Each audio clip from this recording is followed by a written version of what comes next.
Hi everyone, Aaron here for Zollotech, and iOS 12.4.1 has been out for a few days, and many people have been using that along with the other betas that are out. But I want to do a follow-up of how it is on my devices, your devices, and then also the YouTube community poll and what you had to say.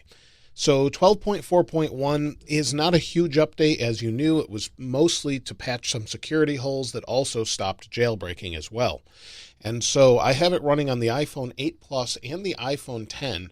And overall, I would say it's pretty good. In fact, this is probably the last version of iOS 12, unless there's some major security bugs.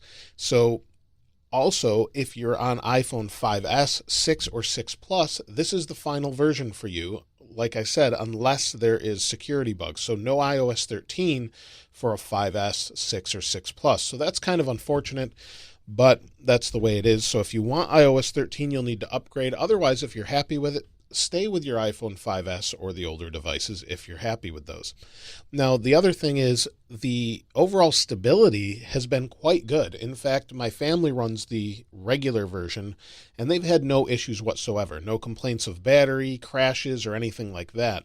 And I haven't had any issues on this device. Now, I'll be honest, I haven't been using this as my main device. I've been using my XS Max with iOS 13.1 regularly, but the devices that I have with 12.4.1 have been super stable. I've had no issues with them, and it's basically the most refined version of iOS 12. So if you're on iOS 11 and you haven't updated, I would definitely update because it's much more performance oriented. You'll get better performance. You probably will get better battery life, although it's calculated differently.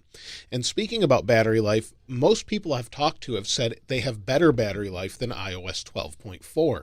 So if you're on, say, an iPhone 8 Plus or any of those, I would expect about 6.5 hours of screen on time and maybe an hour or two of screen off time. And it doesn't matter if your battery health is down to 97% like this phone or a different level. On the iPhone 10, as you can see here, this one is a little bit lower as well. This one's also at 97%, and this was used for a full year also. So not a whole lot of issues as far as battery or anything like that, but there are some issues other people were having with freezing. So a lot of people were saying they're still seeing stuttering in the settings. And that's something that we've seen on and off with iOS 12, and sometimes it's fixed and other times it isn't. It seems to not be an issue for me at all with 12.4.1. It doesn't matter which device I'm on. I can go to the 10 or the 8 Plus. Now, if you're on a little bit older device, you may see that a little bit. But overall, it's actually been quite fast. Also, some people are saying they're having stuttering when scrolling. So maybe you're on a website, maybe you go into music, and you'll see there was a little bit of stutter, but that's the first time I loaded it. So it actually has to download information as well, and then it loads. So it's hit or miss depending on when you're doing it, but if you give it a second, it should be fine. Now, most people are not having any issues with connectivity with their data, LTE or Wi-Fi, but there are a few that are, and I'm not sure what carrier they're on or anything like that, but there are a few people having issues with connectivity. So that part's kind of unfortunate, but that's sometimes the reality of the latest versions of the iPhones. The best one should be on the iPhone 10 and older.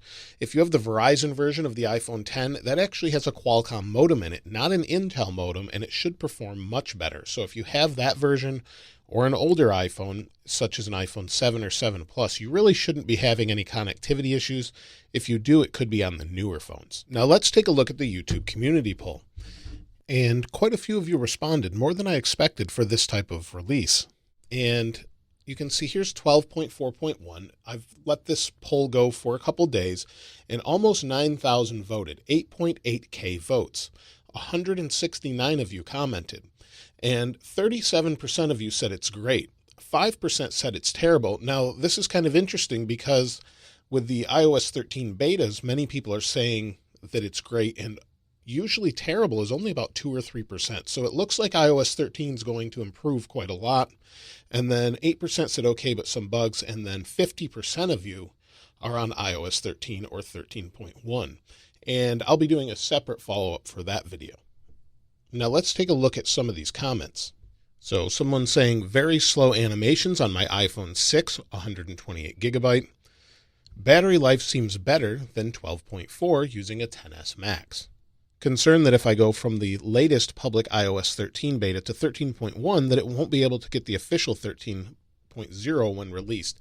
I'm going to cover that in a separate video, but honestly, that's the right way to think about that. Most likely you won't be able to upgrade to 13. In fact, that would be seen as a downgrade, so you'd have to use iTunes to do that. But we'll talk about that in a different video. The best version of iOS 12 on my iPhone 7. Great on iPhone 6. Too bad it's the last upgrade for a great phone that I've had since 2014.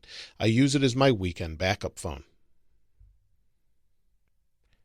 When I played music for the first time in 12.4.1, the music player shown in the notification center is shown in landscape mode when I'm using my phone in portrait orientation.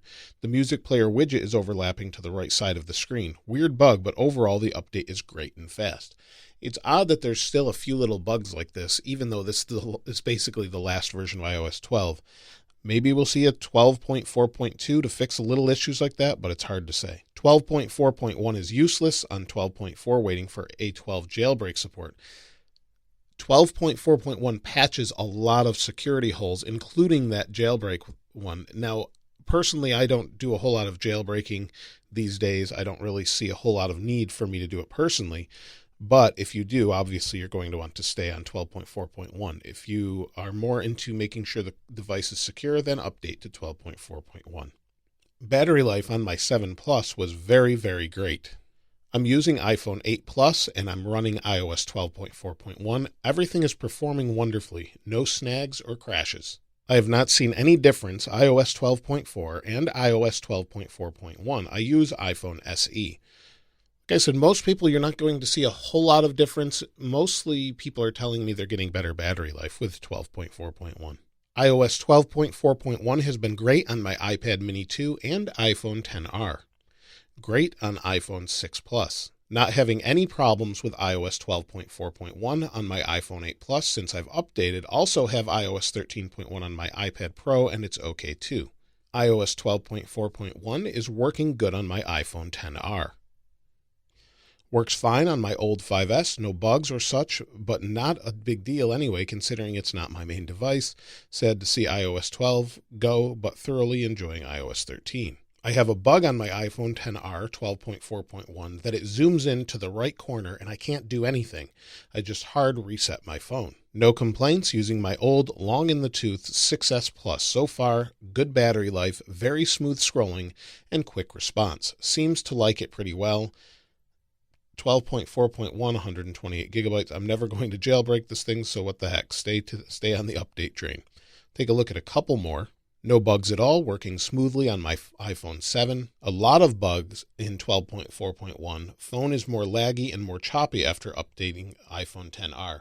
That's probably the first time I've seen that. Most people say it won't really do anything to performance. In fact, it's usually better, but there are exceptions to every one of those. But let me know your thoughts on iOS 12. Will you miss iOS 12? Are you looking forward to iOS 13? We'll see that in a couple weeks, and I'll cover that in a separate video if you haven't watched that already. If you'd like to get your hands on this wallpaper, I'll link it in the description below. It's great for OLED displays for dark mode, and it's very subtle. It has some really nice subtle looks to it. I'll link it in the description below. If you haven't subscribed already, though, please subscribe and hit that notification bell if you'd like to see more of these videos as soon as they're released. If you enjoyed the video, please give it a like. As always, thanks for watching. This is Aaron. I'll see you next time.